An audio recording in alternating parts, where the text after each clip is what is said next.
वृत्तस्थ मतलब जो व्रत में स्थित है। और यदि अपन कहें दूसरे शब्दों में तो जो वृत्त में स्थित है मतलब अपनी वृत्ति में स्थित है, अपनी वृत्ति जो होनी चाहिए, अपना कार्य जो होना चाहिए उस कार्य में स्थित है, मतलब अपनी सीमा का उल्लंघन नहीं कर रहे, सदाचार में जी रहे हैं, मर्यादा में जी रहे हैं, वो हो गए वृत्तस्थ। और दूसरा है ज्ञान वृत्त। वृद्ध किसको बोलते हैं? अपन बोलते हैं बूढ़ा व्यक्ति जो है, बुजुर्ग व्यक्ति, उसको वृद्ध बोलते हैं। पर वृद्ध का मूल अर्थ क्या है कि जो वृद्धि को प्राप्त हो चुका है, जिसकी ग्रोथ हो चुकी है, वो वृद्ध है। तो वृद्ध सिर्फ शरीर की अपेक्षा नहीं होता है, ये तो रूढ़ी अर्थ हो गया। रूढ़ी मतलब परंपरा से जो एक सुनते सुनते एक ही पर्टिकुलर एक शब्द का एक ही अर्थ में हम अभ्यस्त हो जाते हैं, तो उसको बोलते हैं कि रूढ़ी से अर्थ हो गया, मतलब परंपराओं से, ट्रेडिशन से। लेकिन यूं वृद्ध का अर्थ क्या है? जो वृद्धि को प्राप्त हो चुका है, मतलब एक से ग्रोन है, मतलब जो हो चुका है, अब बाकी नहीं रहा। एक होगा, एक हो रहा है और एक हो चुका। लर्निंग और लर्नेड दोनों में क्या अंतर है? तो लर्निंग मतलब जो, हाँ, लर्निंग होना, और लर्नेड मतलब क्या हो गया? हाँ, लर्न हो चुका। तो यहाँ पर बात हो रही वृद्ध की, जो वृद्धि को प्राप्त हो चुका, वो वृद्ध। और वो भी अब वृद्ध को देखने का हमारे नजरिया रूढ़ी से क्या हो गया? शरीर आधारित वृद्धि को देखते हैं हम, इसलिए वृद्ध मतलब बुजुर्ग व्यक्ति। पर ऐसा नहीं, मैच्योर्ड, डेवलप, ये अर्थ है मूल में। तो अब जिस भी मामले में देखेंगे उस मामले में वृद्ध दिखेगा। जैसे कोई व्यक्ति हो सकता है कि उम्र में वृद्ध हो, और हो सकता है कोई व्यक्ति जो है वज्र स्वामी जैसे जो, तो उनको क्या बोलेंगे कि वो ज्ञान में वृद्ध हो गए। और फिर वृद्धता को हम क्या देखते हैं कि एक लाचारी के रूप में देखते हैं, ये हमारी नजरिया हो गया। तो ज्ञान में वृद्ध है मतलब ज्ञान में मैच्योर्ड हो गया, मतलब ज्ञान पाने की अब कैपेसिटी नहीं रही, ऐसा नहीं। इसको नेगेटिव एंगल से नहीं देखना, वृद्ध को पॉजिटिव एंगल से देखना। तो जो वृद्धि को प्राप्त हो चुका मतलब अब उसको आवश्यकता नहीं रही। तो जैसे ज्ञान वृद्ध बोलेंगे तो क्या अर्थ हो जाएगा? जो ज्ञान के मामले में क्या हो गया है? वृद्ध हो गया है, मतलब अब ज्ञान प्राप्त नहीं कर सकता, ऐसा अर्थ नहीं। फिर हाँ, ज्ञान प्राप्त हो चुका है, मतलब ज्ञान के मामले में वो काफी अनुभवी हो गया है, मैच्योर्ड हो गया है, परिपक्व हो गया है। तो वृत्तस्थ ज्ञान वृद्ध मतलब जो वृत्त में स्थित है, यानी अपने सीमाओं में रहने वाला है, सदाचारी होकर जीने वाला है, और ज्ञान के मामले में किसका है? वृद्ध है।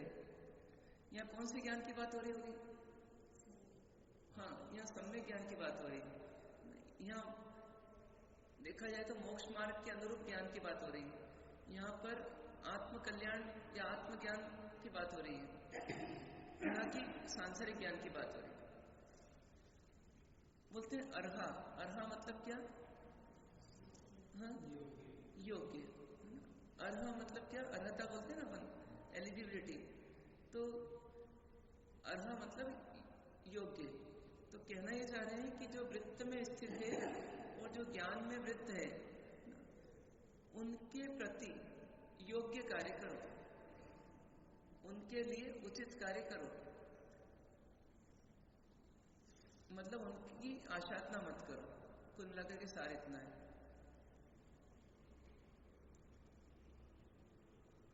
जो उनके लिए उचित हो, अर्हा मतलब उचित, तो उनके लिए जो उचित है, जो योग्य है, जो सही है, वो करो। ये इन्होंने एक शॉर्ट में अपने को एक उंगली निर्देश दे दिया कि अब आप समझ जाओ कि आपको जो उचित हो वो करना है उनके प्रति।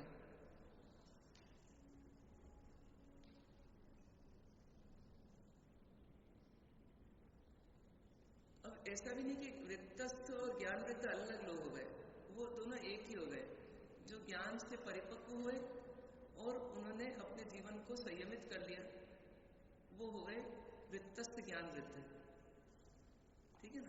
मतलब सम्यक ज्ञान भी है और सम्यक चारित्र भी है। आध्यात्मिक दृष्टि देखेंगे तो क्या बोलेंगे कि जिनके पास सम्यक ज्ञान भी है इसलिए ज्ञान वृत्त, और सम्यक चारित्र भी है इसलिए वृत्तस्य। ठीक है, तो ऐसे लोगों के प्रति, ऐसे साधकों के प्रति हमारा क्या हो, उचित आचरण हो।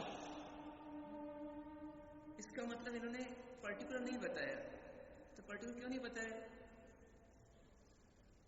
पर्टिकुलर बोल देते कि उच्चासने नहीं बैठना, समासने नहीं बैठना, अंतर भाषाएं नहीं बोलना, ऊपरी भाषाएं नहीं बोलना, ऐसे बहुत सारे बोल सकते थे, लेकिन ऐसा क्यों नहीं बोला? एक ही शब्द दे दिया, भाई इनके प्रति उचित करो, इनके लिए जो उचित हो वो करो। ऐसा क्यों बोला?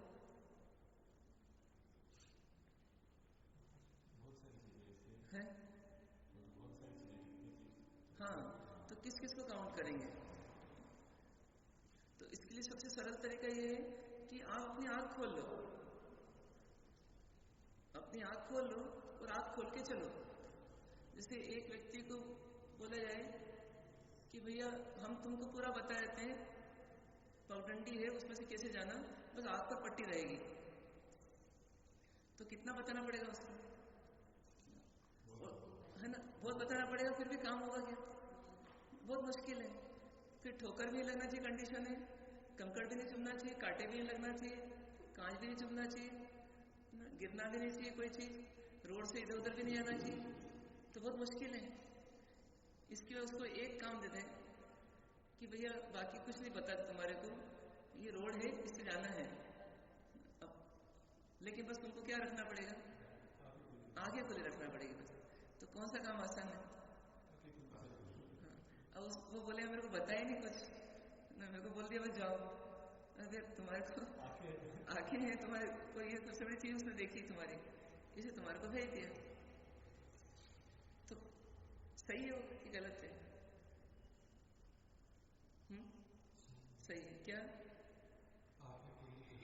बस आगे खुले रख के चलो। अब इस इतिहास में ऐसे भी उदाहरण आए कि बच्चा अनाथ हो गया और फिर उसने बहुत डेवलप कर लिया, क्योंकि उसको माता पिता से कुछ नहीं मिला, लेकिन वो अपनी आंख खोलकर जीना सीख गया।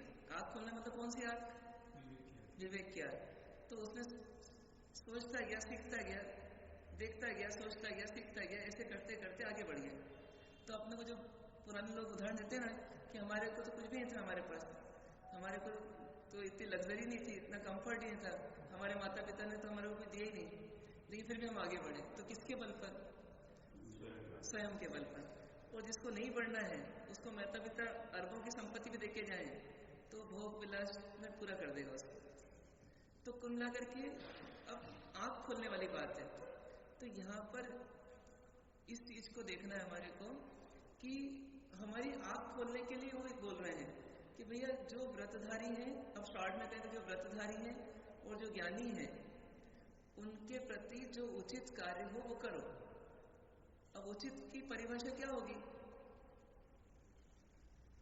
उचित की परिभाषा क्या होगी कि भैया ये दो आपके जीवन विकास के साधन हैं।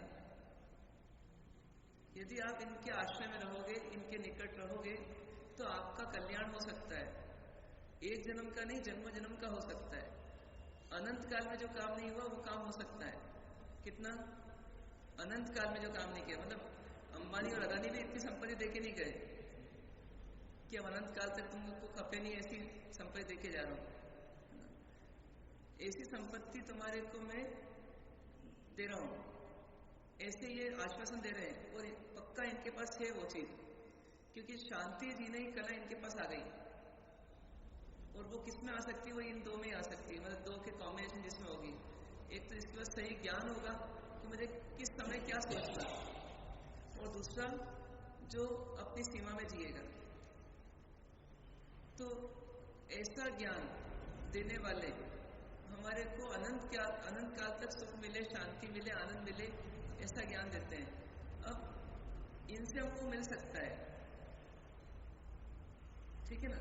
तो अब ऐसा करना कि मिल जाए, ऐसा मत करना कि इससे वंचित रह जाओ। तो योग उचित आचरण की परिभाषा क्या हो जाएगी इनके प्रति? भैया इनका द्रोह मत करना, इनका जो ऋणानुबंध है वो खत्म ना हो जाए, आपका पॉजिटिव ऋणानुबंध है तो ये खत्म ना हो जाए। शुभ ऋणानुबंध है तभी ज्यादा गुरु शिष्य या भगवान भक्त इनके संबंध बने हैं।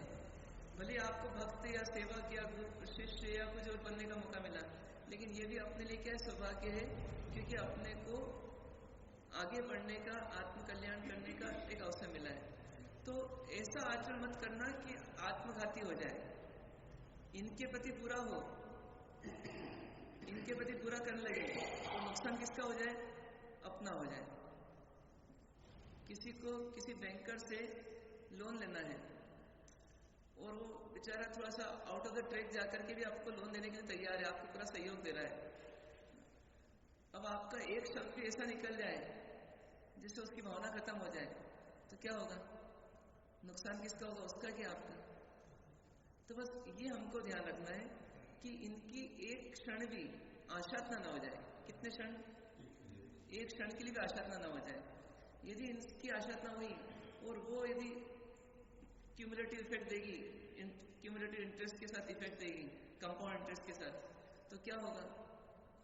तो वो हम वो दूर हो जाएंगे। जैसे जमाली को भगवान महावीर का सानिध्य मिला, कैसा मिला? गौतम स्वामी से ज्यादा निकट का मिला देखा जाए तो। रिश्तेदार होकर के जीने का मौका मिला और दोनों तरफ से रिश्तेदारी मिल गई, बेटी की तरफ से मिली और ऐसे ही मिली, लेकिन उसके बाद वो ना उसको पचा नहीं पाया, तो उनका उपयोग तो नहीं किया, उल्टा उनकी आशातना की, तो कहाँ पहुंच गया? अनंत काल रखने का ऐसा हो गया। तो क्यों? क्योंकि सही समय पर सही वस्तु की कीमत नहीं पहचानी। तो वस्तु की कीमत पहचान आना चाहिए, अपने आनी चाहिए।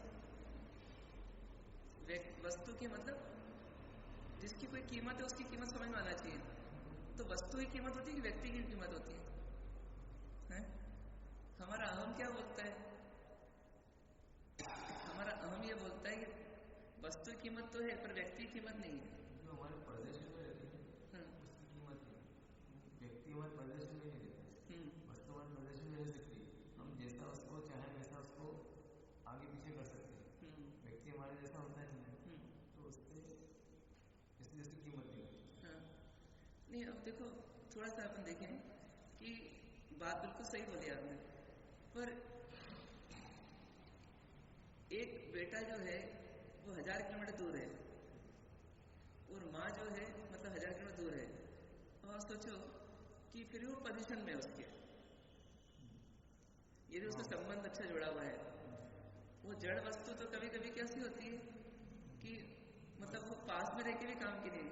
अब जैसे मकान में क्रेक आ गया, अब अपने रहे उसी मकान में क्रेक आ गया, तो वस्तु पास में रहकर के भी अपनी नहीं होती देखा जाए, और व्यक्ति कभी कभी दूर रहकर के भी अपना होता है।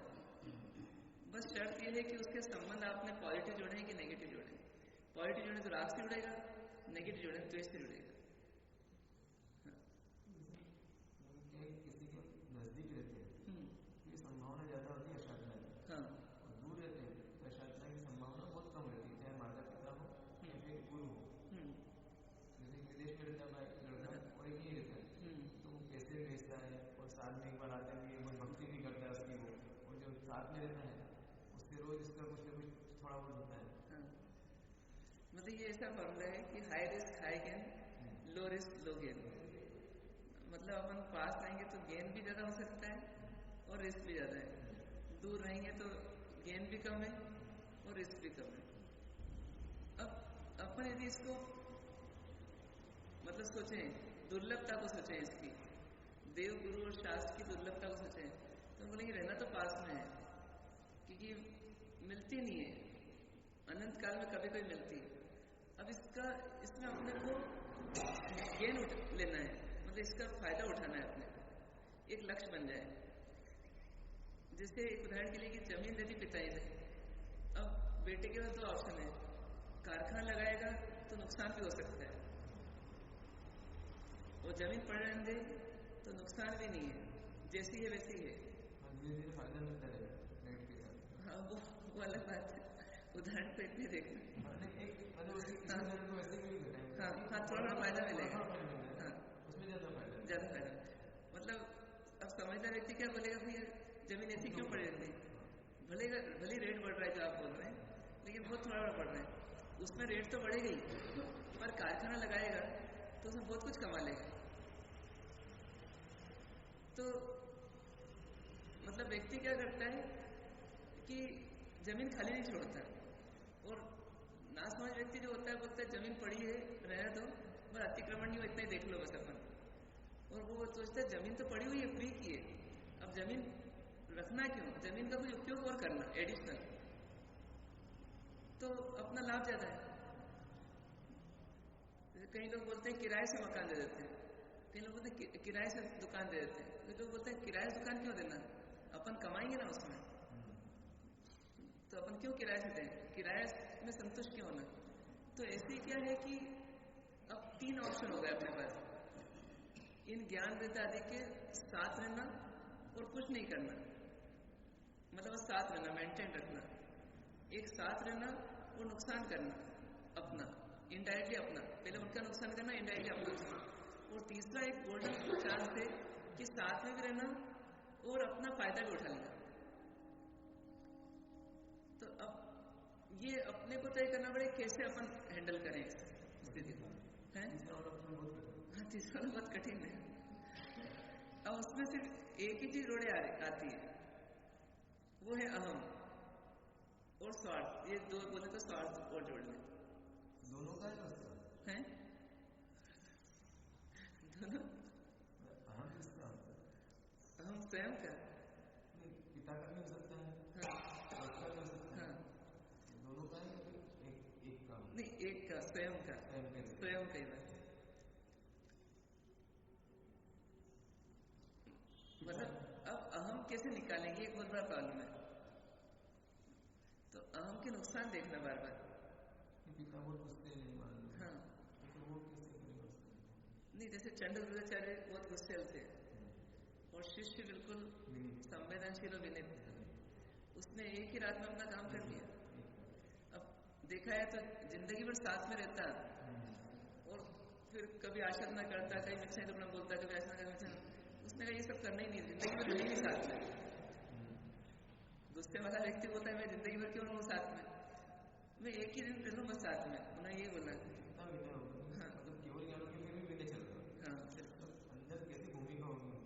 मतलब अब देखो, अब उन्होंने क्या किया, वो अहम वाला पॉइंट निकाल दिया, अब वो भगवान बन जाए तो ऐसे ही रहना है, भगवान नहीं बने तो ऐसे रहना, अहम वाला पॉइंट निकाल दिया बस। पर इससे ज्यादा डंडे अपने खाए, कहते हैं क्रोधाधिक वसे रण समय सैया दुख अनेक, मतलब क्रोधाधिक के वशीभूत होकर के रणभूमि को उतर आया मैं और युद्ध लड़ डाले, और भाले पड़ रहे हैं, तलवार लग रही है, हाथ कट गया, होठ कट गया, गाल फट गया, सब हुआ, आंख चली गई, कितने इतिहास में आते उदाहरण, राजाओं के काना राजा हो गया। ये सब सह लिया अपन ने, किसके लिए, कोई वस्तु के लिए, उसको कीमती माना ना अपन ने, राज्य हो या कोई स्त्री हो या कोई धन हो, कुछ ना कुछ तो उसके लिए कितना कर लिया। अब अहम साथ दे रहा था ना, इसे सब हो गया। अहम या लोग, हाँ, अहम या लोग, अब ये अहम और लोग की पूर्ति हो गई, अहम लोग ने सब सहना सिखा दिया हमारे को। अब अहम लोग को छोड़ दें अपन, वो अपने से नहीं हो रहा। इस अहम लोग के चक्कर में कितनी बार काड़ा बनूंगा मैं, कितनी बार हाथ कटवाऊंगा, कितनी बार दुखी होऊंगा। अब ये अहम लोगों को छोड़ दो, हम ये बातें छोड़ देते हैं, हम ये बातें छोड़ देते हैं, ये बातें नहीं करना। और इसी चक्कर में ज्ञान वित्त और वित्त ये अपने दूर हो जाते हैं, क्योंकि वो भी छद्मस्त हैं, और अब वो छोड़े या ना छोड़े, हमारा कर्म ऐसा बन जाता है कि छूट जाते हैं। मतलब वो छोड़े या नहीं छोड़े, हमारा कर्म ऐसा बन जाता है कि वो छुड़वा जाता है हमारे को। थोड़ा सा तार समझ में नहीं आता, मतलब सच में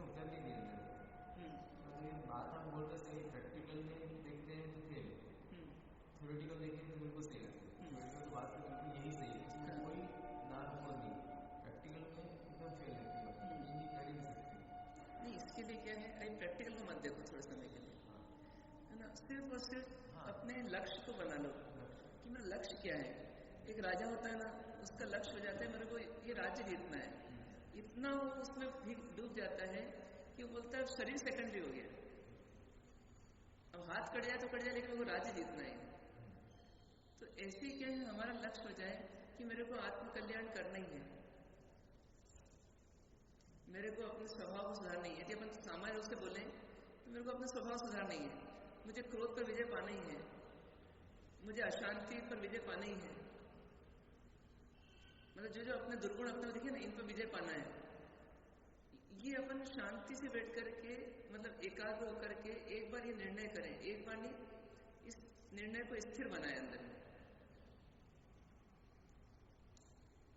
पहले थ्योरी मजबूत करने मेरा लाभ क्या दिख रहा है। अब चंद्राचार्य को संसार कितना खतरनाक लग रहा होगा, उनके शिष्य को, उन्हें ये तो छोड़ना ही है मेरे को। अब ये छोड़ने के लिए जो शर्त हो मुझे मंजूर है। आप सोचो ना, एक गाय जो है जब मंडी में आती है, उसको मालूम है डंडे तो पड़ेंगे, मेरे को भूख तो मिटानी है, तो रिस्क लेके जाती है वहां पर। इसलिए वो उठता है ना पास में, सिर्फ उठा है डंडा मारने के लिए, अभी डंडा उठा रहा है वो, इतने में तो चलना चालू कर देती है। इसका मतलब उसकी एक आंख उसको देख रही है, मुंह किसी पर झपट रहा है और आंख वहां देख रही है। इसका मतलब उसको पता है कि डंडा तो पड़ने वाला है, डंडा पड़ता है तो बहुत दुख भी होता है, लेकिन क्या करूं, भूखी हूं मैं, तो उसको अपना लक्ष्य दिख रहा है। तो ऐसे क्या है, जिसको अपना लक्ष्य दिखेगा और लक्ष्य बड़ा दिखेगा, बोले ये स्वार्थ क्या है, ये अहम क्या है, इसको छोड़ो।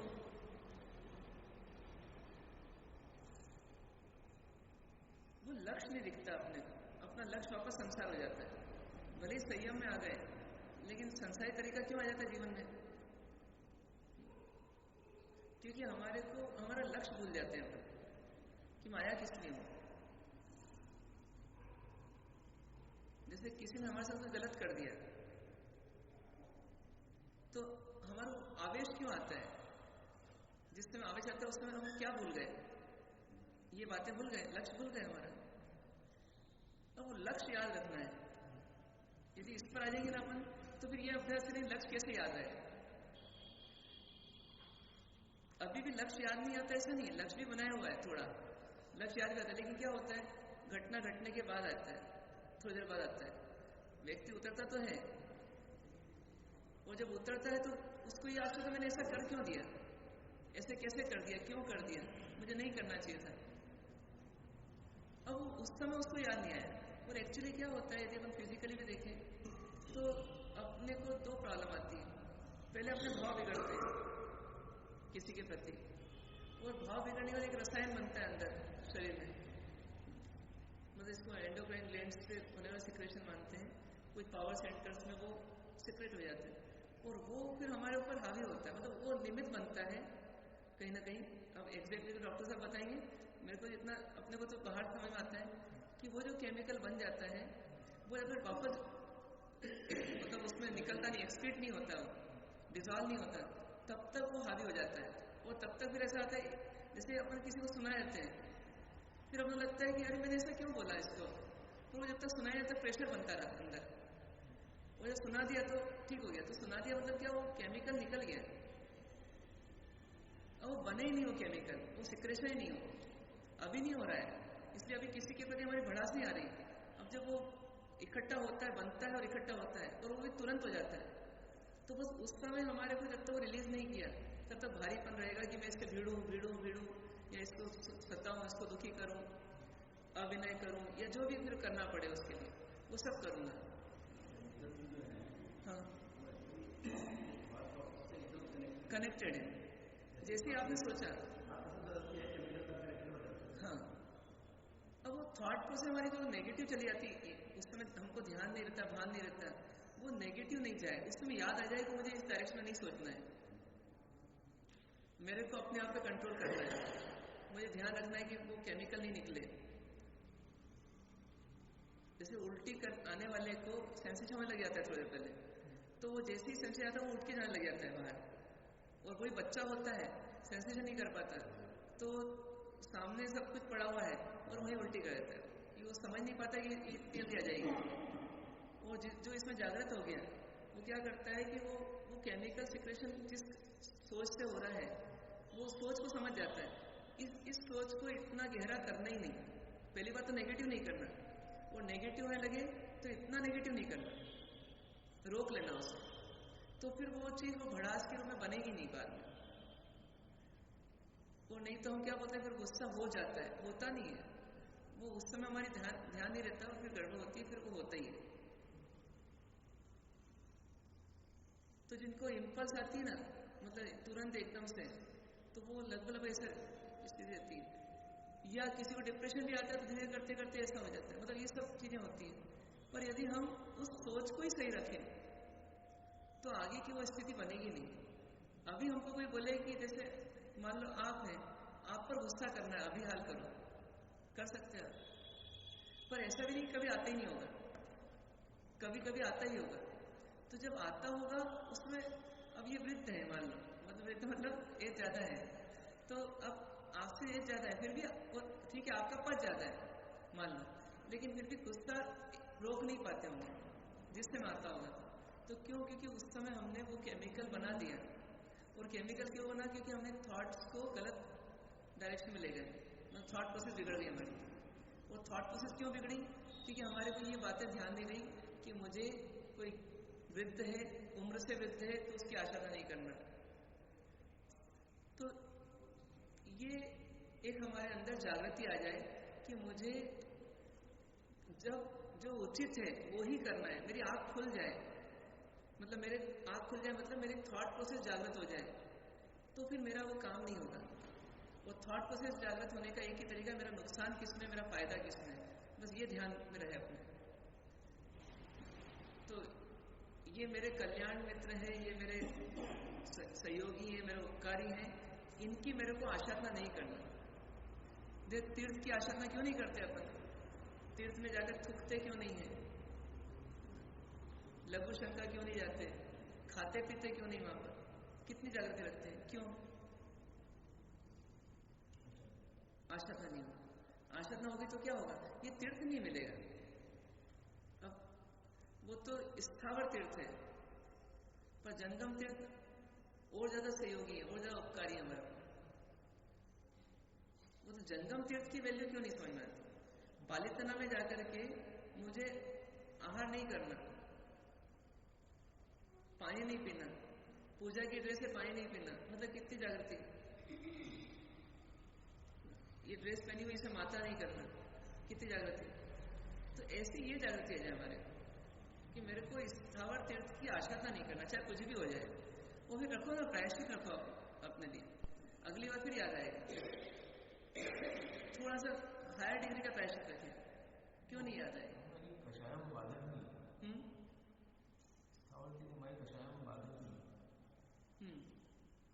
हमारी कषायों में बाधक नहीं, बाधा उत्पन्न नहीं करती। हाँ स्थावर तीर्थ नहीं, हमारी मेंटलिटी सेट हो जाती है। अब आप सोचो, गर्मी का मौसम हो और आप पालितना जा रहे हो और वहाँ बहुत ज़्यादा गर्मी हो, अब आपको पसीना निकल रहा है, थकान लग रही है, आ ही नहीं रहा है, और बढ़े जा रहे हो, या समय से कहीं जा रहे हो, जैसे बढ़े जा रहे हो, आ ही नहीं रहा है, आपको थकान लग रही है, कोई भी आपकी कहीं छूट गई, अब आपको वापस सीढ़ियाँ चढ़ के फिर जाना पड़ेगा, कहीं उतार कहीं चढ़ाओ, ये सब है। कहीं बड़ी सीढ़ी भी आती है, कहीं छोटी सीढ़ी भी आती है। 6 गाँव की यात्रा करता है, उसमें बहुत सारी दिक्कतें आती है। लेकिन नहीं, हमने कषाय पहले ही कम कर दी। ये भी सब कषाय से प्रेरित होकर हो रहा है, ये भी सब जो हो रहा है कषाय से प्रेरित होकर, पर वो प्रशस्त कषाय है ना, प्रशस्त जैसे बाधक नहीं हो रहा। हाँ, तो अब वो क्या हो नहीं, अब क्या ऐसे इनके लिए मेंटलिटी सेट कर ले, मेंटलिटी सेट करना पड़ेगी बस। जैसे आज एक उदाहरण की प्रशांत मार्सा है, वो अपने को बंधन करते हैं, क्यों? स्थावर तीर्थ हैं हम, और कषाय बाधा क्यों? मतलब 80 साल का बुजुर्ग व्यक्ति हो, 90 साल के बुजुर्ग व्यक्ति हो, और उनको बंधन करना है 25 साल के व्यक्ति को, तो क्यों करे भैया? मैं क्यों झुकूं?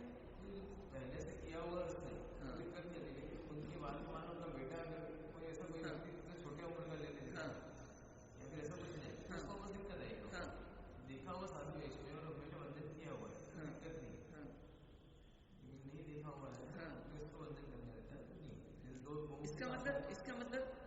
मेंटेलिटी सेट कर ले तो हो जाएगा। अब देखा हुआ वाली बात है, अब कई चीजें अच्छी देखने को मिलती है अपने को, अपन उसको वही फोटो नहीं खींचते, उसका तुरंत फोटो खींच करके उसको सेव कर ले।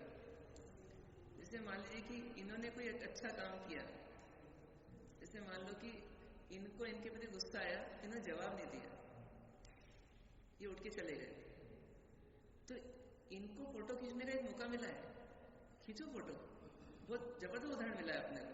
इन्होंने जवाब नहीं दिया, बस उठ के चले गए, धन्य हो।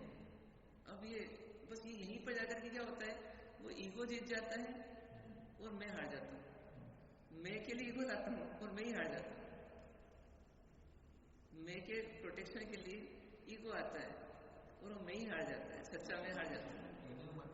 कोई चीज सेट करना आसान होती है, हाँ, और इजीली सेट होती है, जो हमारे सिस्टम में ही सेट है, कोई ऐसी चीज जो सिस्टम से बाहर है, वो सेट करना कठिन होता है। बराबर है।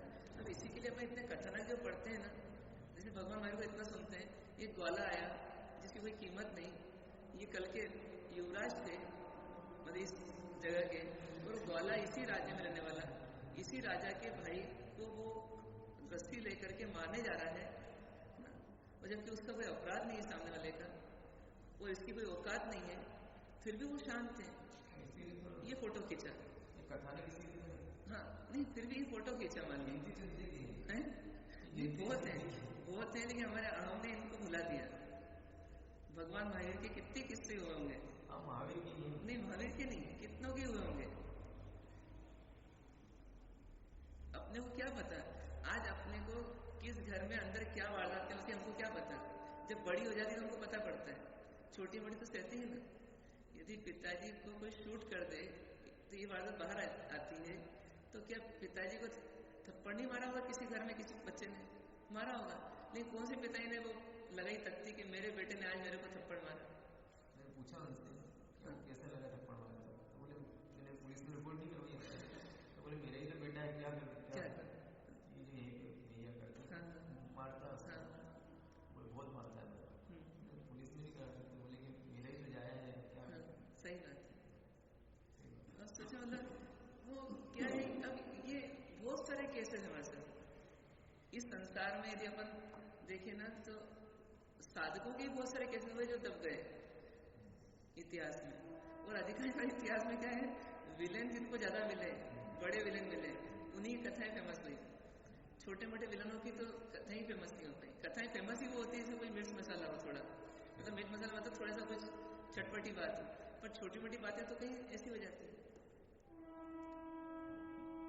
तो ये सब घटनाएं हमारे को अच्छा दूर जाने की जरूरत नहीं है, अपने आसपास में बहुत दिखती है, बस हम उनको फोटो खींचना सीख लें उनका, तो हमारे को बहुत सही मिलेगी। और मिलकर के एक ही चीज सोचना कि जब ये कर सकता तो मैं क्यों नहीं। तो बस फिर एक रास्ता दिखेगा, अपनी कषायों को मन होने पर ये सब सहना आसान है। आज आप सोचो प्रशांत साई महाराज उदाहरण लिया मैंने, एक उदाहरण लेता हूँ। अब प्रशांत साई महाराज के बाद में कोई उनसे बड़ी उम्र का दीक्षित हो जाए, तो वो छोटी उम्र वाले को वंदन करने को तैयार हो सकते हैं, और हो सकता है वो बड़ी उम्र वाले ने वंदन नहीं किया तो उनके मन में एक आ सकता है कि अरे मेरे को वंदन नहीं किया, क्योंकि मेंटलिटी उनके लिए सेट हो गई, इनके लिए सेट नहीं हुई। अपनी मेंटलिटी कितनी चीजों में सेट हो गई, मेरे को रोज मंदिर दर्शन करना ही है, श्रावक की सेट नहीं है, श्रावक ने नहीं किया और सुबह पानी पीना पड़ा तो पी लेंगे, पर साधु का फिक्स है कि भैया पानी तभी पीना है जब क्रिया करना है, क्रिया तभी करना है, मंदिर जाना है, तो वो सेट है, तो कहीं कोई दिक्कत नहीं। और मंदिर से ऊपर जाना पड़े तो जाएंगे। तो ये मेंटलिटी सेट करना पड़ेगी अपने को, मेरा लाभ किसमें, या बनिया बनना पड़ेगा। ज्ञान वृत्त और वृत्तस्थ के साथ जीना है तो क्या बनना पड़ेगा, बनिया बनना पड़ेगा, है ना। बस मेरे को कुछ बनना है, जो बनना चाहता है वो बनिया है ना, मेरे को बस बनना है। अब मेरे को क्या बनना है, मेरे को भगवान बनना है, मेरे को इन कर्मों के जंजाल से मुक्त बनना है, मेरे को चार गति से मुक्त होना है, ये बनना है मेरे को, इस पोस्ट को पाना है। इस पोस्ट को पाने का ये भी समझ में आ रहा है लॉजिकली कि वह कषाय रहेगी तब तक मैं नहीं बन सकता ऐसा कि कषाय मेरे को संसार जोड़ती है तो फिर मुझे संसार ही मिलेगा। संसार से मुक्ति तभी मिलेगी जब कषाय से मुक्ति होगी। अब कषाय से मुक्त होने के लिए मुझे ये जब ज्ञान वृत्त और वित्त मिलेंगे तो मेरे को इनके निकट रहकर के कुछ सीखने को, समझने को, सुधरने को मिलेगा। लेकिन मैंने इन्हीं की आशा कर दी तो वही सोने का अंडा देने वाली मुर्गी है तो अंडा तो छूटा ही, मुर्गी को ही मार डाला मैंने, तो फिर तो मेरा क्या होगा? इसलिए मुझे वो नहीं करना।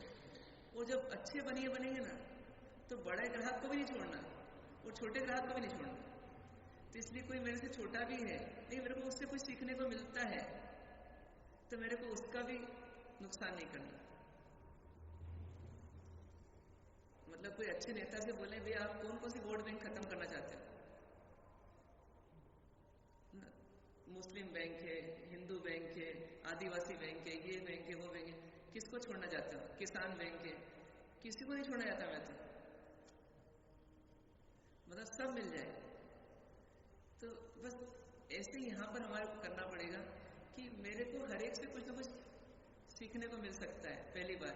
और दूसरी बात यदि नहीं मिला मैं उससे रिलेशन बिगाड़ लेता हूँ तो मेरा नुकसान तो निश्चित ही है कि भाव बिगड़े तो कर्म बंधा तो इनडायरेक्ट देवगुरु धर्म की आज्ञा नहीं मानी ना तो देवगुरु धर्म नहीं मिलेंगे। जैसे शावक लोग हैं, अभी पुस्तक पढ़ दी, धार्मिक पुस्तक, ये ज्ञान की आसाधना की तो कर्म बंधा, चलो ये ठीक है। आपने यहाँ आकर कोई आसाधना कर दी, मंदिर में आकर के आसाधना कर दी, चलो नुकसान ये तो है ही।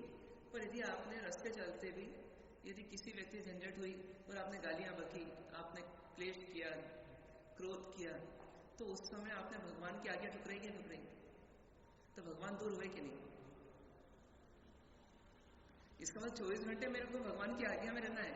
ये ज्ञान विद्या के साथ जीते हुए भी उनकी आसाधना नहीं करना है और दूर रहते हुए भी इनकी बातों की आसाधना नहीं करना है, इनकी आज्ञा की आसाधना नहीं करना है। यदि वो की तो भी गड़बड़ है मेरी।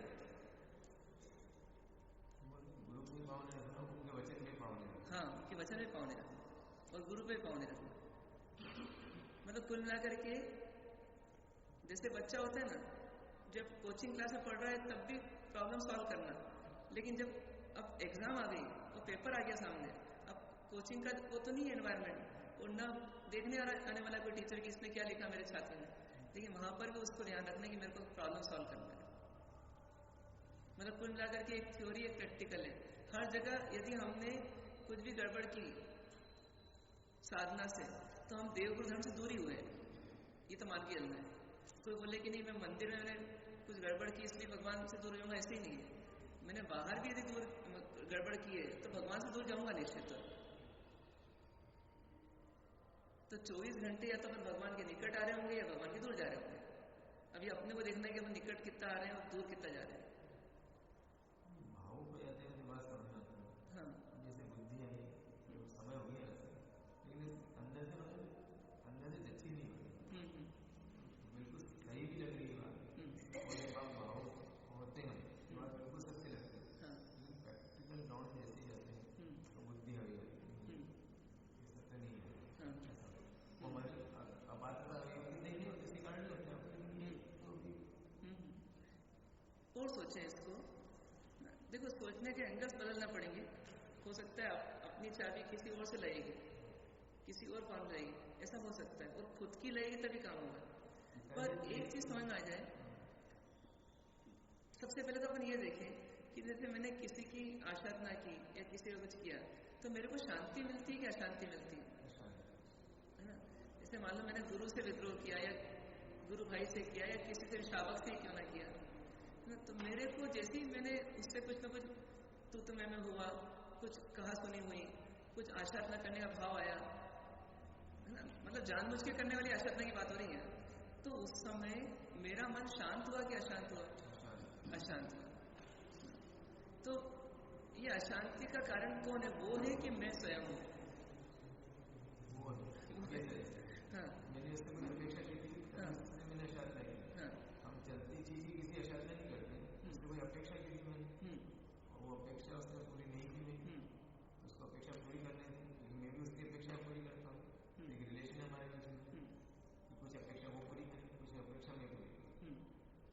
मैं उनकी अपेक्षा पूरी करता हूँ तो उनको मेरी अपेक्षा पूरी करनी चाहिए। करनी चाहिए। करनी चाहिए।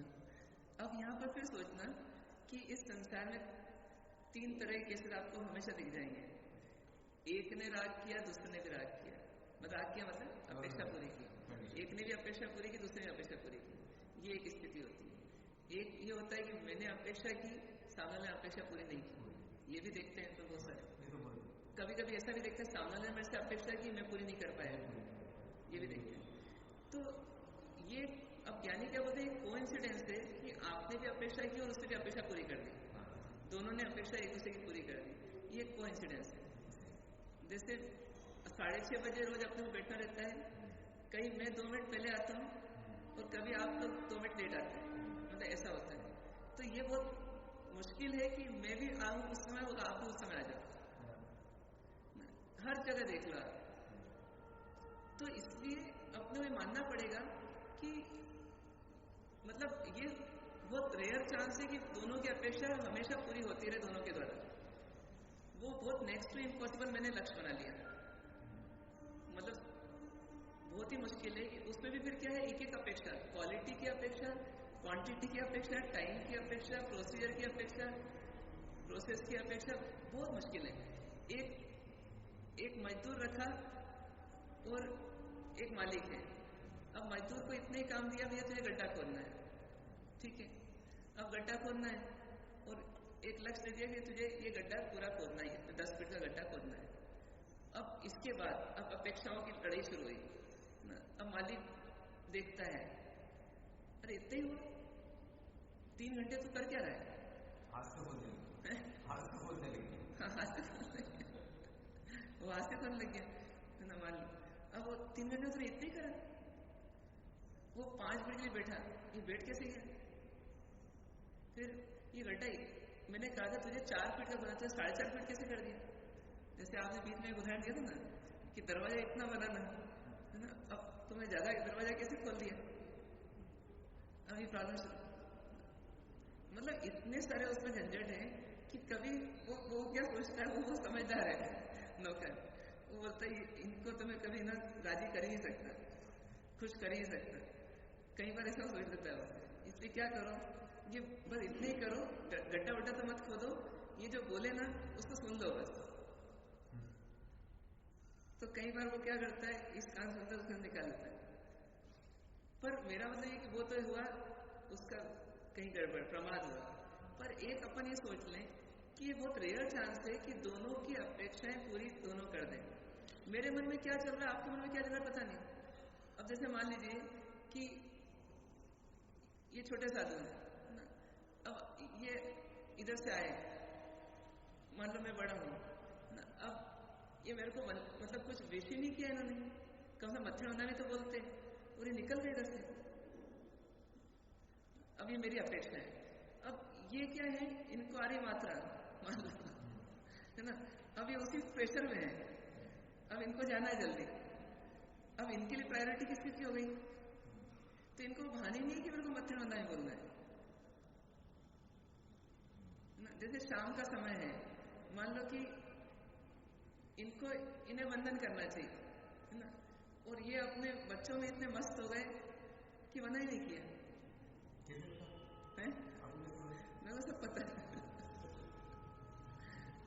तो इन्हें वंदन ही नहीं किया, अब इनका मन दुखी हो रहा है, ये वंदन करने नहीं आते, ये वंदन करने नहीं आते। और ये क्या सोचते मैं कितना अच्छा हूं, मैंने इतने लोगों को भक्ति में रमा दिया। अब ये उधर आउटपुट देख रहे हैं अपने, और वो इधर आउटपुट देख रहे हैं। अब दोनों की अपेक्षा पूरी नहीं हो रही। अब दोनों मन ही मन क्या कर रहे हैं, वो केमिकल बना रहे हैं अंदर ही अंदर। कहाँ पर बन रहा है केमिकल? यहाँ बनता है केमिकल है।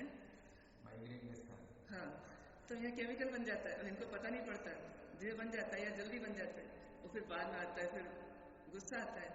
गुस्सा जब तक निकलता है तो शांति नहीं मिलती। हाँ, तब ऐसी स्थिति होती है। तो अब क्या है कि मतलब इसलिए क्या है, शत्रु नहीं बनना अपने को।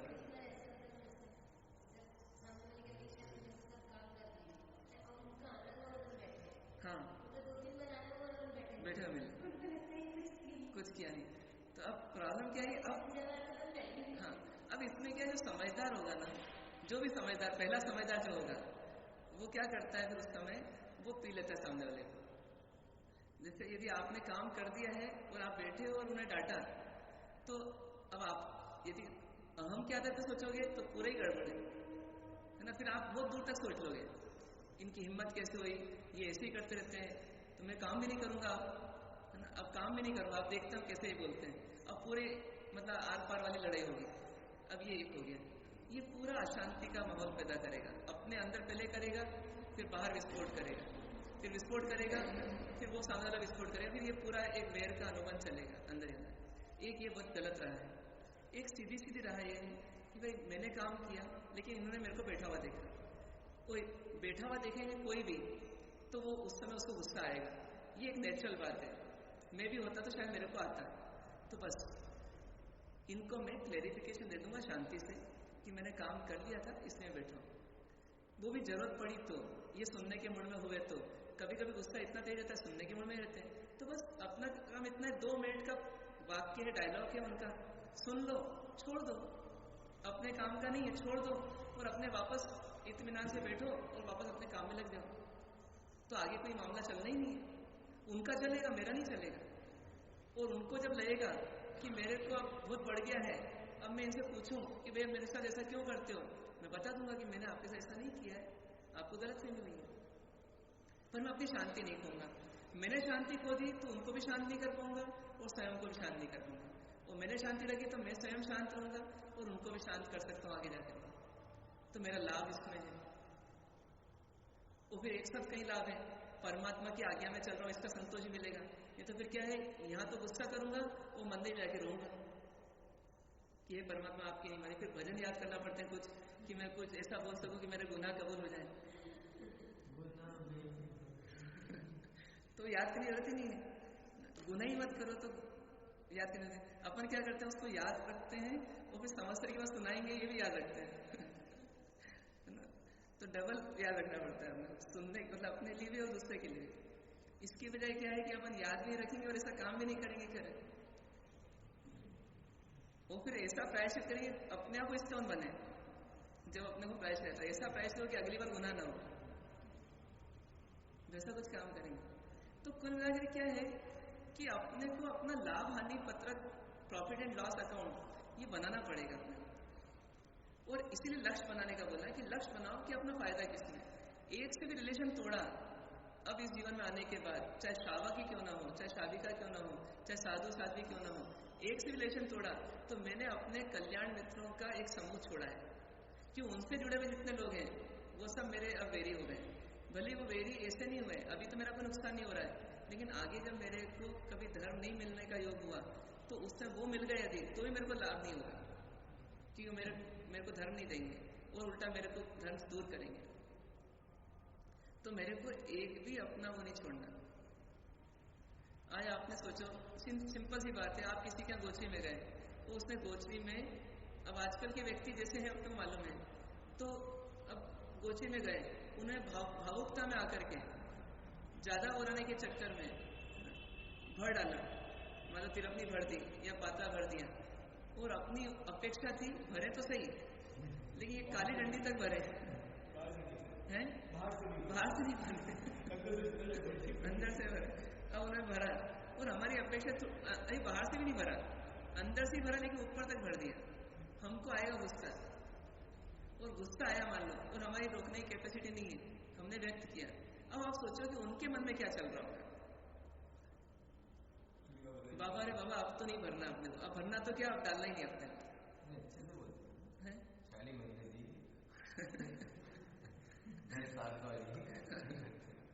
पर क्या होता है, आजकल व्यक्ति ना इतना बुद्धिमान हो गया कि वो व्यंग के शब्दों को जब पॉजिटिव बोला जाता है वो भी नेगेटिव समझता है उसको, ऐसे भी बहुत सावधान हो गया व्यक्ति। अपने अहम को कहाँ कहाँ ठेस पहुंचती है, चोट पहुंचती है, उसको सब समझ में आता है।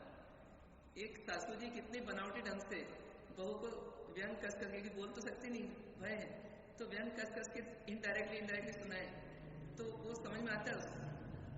मैं आज उदाहरण देता हूँ ना, तो उदाहरण भी आपको समझ में तो आती है, जबकि मैं तो जनरल ही बोल रहा हूँ। हमको समझ में वही तो इतने समझदार हो गए आप। तो इसलिए क्या है कि ये सब चीजें जो है हमारे को ये मान के चलना पड़ेगा कि मेरे को मेरा नुकसान नहीं करना, बस कर सकते हैं क्या? बताइए। एक बच्चा भी होता है ना, उसको अपन डांट दो, उसके मन में क्या बात आती है? घर चले जाऊंगा। मतलब ये ईगो लेकर भी आया है व्यक्ति, और यहाँ ऐसा माहौल मिल रहा है अभी कि ईगो बढ़ते जा रहा है, पर इसको अपने को ही कम करना पड़ेगा पर्सनल लेवल पर, और कोई तरीका नहीं है। हाँ, उदाहरण दोनों मिलेंगे अपने, कुछ कुछ ऐसे ही मिलेंगे, ईगो दबा दिया, हमको उनको देखना पड़ेगा। हम उनकी कमजोरी मानते हैं, उसको सामने ने ईगो कम कर दिया तो जरूर गलत था या कमजोर था या मतलब कुछ ना कुछ गड़बड़ थी इसलिए मान गया, मैं तो नहीं मानूंगा, मैं क्यों झुकूं? जैसे मान लीजिए कि कोई व्यक्ति इनको सुनाए और ये सहन कर ले, और कोई व्यक्ति आपको सुनाए, वही व्यक्ति इन्होंने सहन कर लिया, तो आपके मन में क्या बात आएगी? ये छोटे थे ना, इसे सुन लिया, मैं कोई छोटा वोटा नहीं हूँ, मैं क्यों सुनूंगा? सुना के देख ले। मतलब ये क्या है कि एक सब भाव आ जाए, बहुत दरिद्रता है, बहुत दरिद्र। इसलिए क्या है, निकालना है दरिद्रता को, अमीर बनना है। इतना अमीर बनना है कि मेरे को कंगाल नहीं कर पाए, सुख के मामले में, शांति के मामले में कंगाल नहीं कर पाए। मतलब मेरे को ऐसी नौबत नहीं आई, मेरे को शांति के लिए पैसे नहीं मिल रहे अपने अंदर से। गरीब आदमी होता है, जरा सी बीमारी आती है तो बेचारा को उधार मांगना पड़ता है, यहाँ पे थोड़ा सा ऐसा निमित्त आ जाता है तो शांति लूट जाती है, खोपचे में जाना पड़ता है उधार लेने के लिए।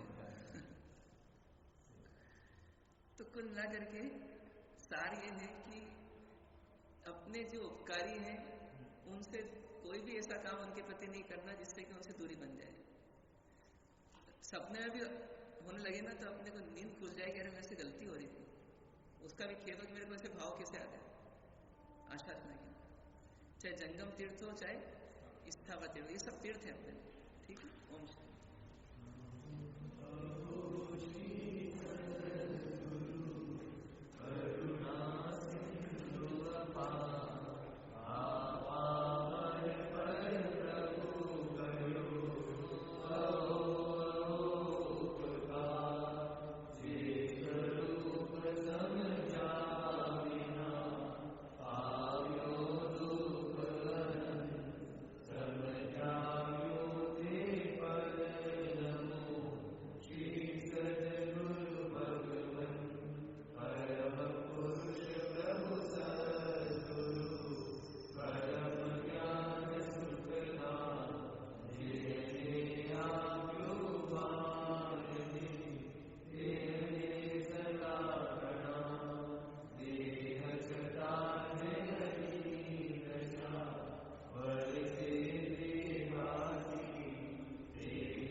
कैसे इस चीज को ओवरकम कर सकते हैं कि हम हमारे द्वारा किसी भी ज्ञानी की और किसी भी संयमी की प्रत्यक्ष परोक्ष जानते अजानते हमारे द्वारा आशात्मक न हो, जिससे कि हमारा उनसे एक अच्छा स्ट्रांग रिलेशन रहे।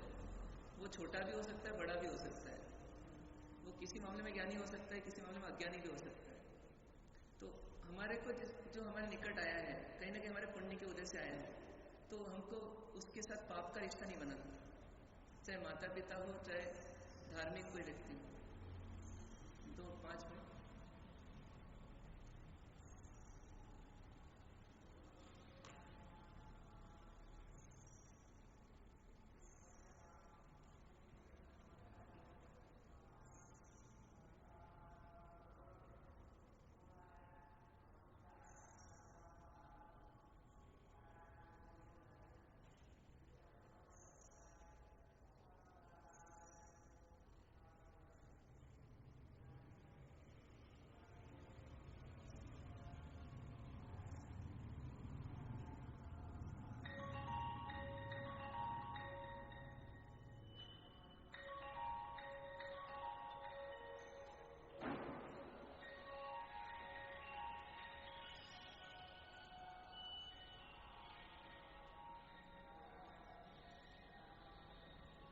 जो भी ज्ञानी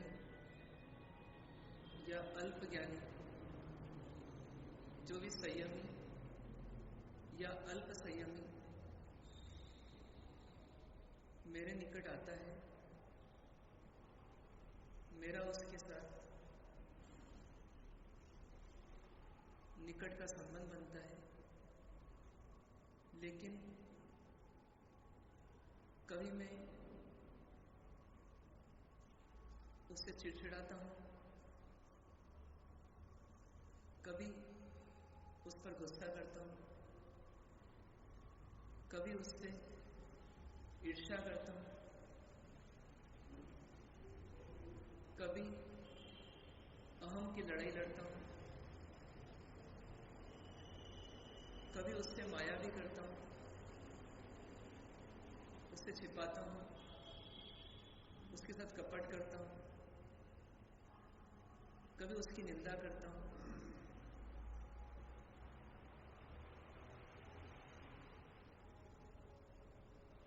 इन सब गलतियों के लिए हम मिथ्यानि दुक्कड़म करें और आगे के लिए भावना भाए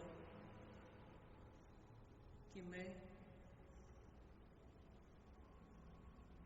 अपने आत्महित को सर्वोपरि रखूंगा। उसके लिए मुझे अहम को सेक्रीफाइस करना पड़ा तो करूंगा, लोभ को सेक्रीफाइस करना पड़ा तो करूंगा, लेकिन मेरा आत्महित ही मेरा लक्ष्य है, जिसके लिए मैंने दीक्षा ली है, जिसके लिए मैंने श्रावक पद पाया है। ऐसी भावना करें।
ओम शांति शांति